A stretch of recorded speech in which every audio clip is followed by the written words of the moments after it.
आज माझं शरीर इथेच थांबतंय, पण माझं मन, माझी तळमळ, माझं स्वप्न महाराष्ट्राच्या प्रत्येक गावात, प्रत्येक माणसात जिवंत राहील. मी आयुष्यभर कठोर बोललो, कधी रागावलो, कधी न झुकणारा वाटलो, पण माझ्या प्रत्येक शब्दामागे महाराष्ट्रावरचं अपार प्रेम होतं. हे आज सांगून जायचं राहिलं. माझ्या मृत्यूवर राजकारण करू नका, माझ्या नावावर भांडण करू नका.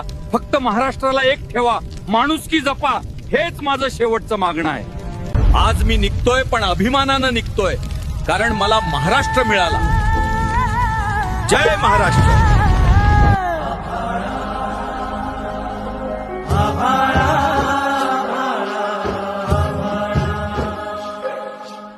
कसं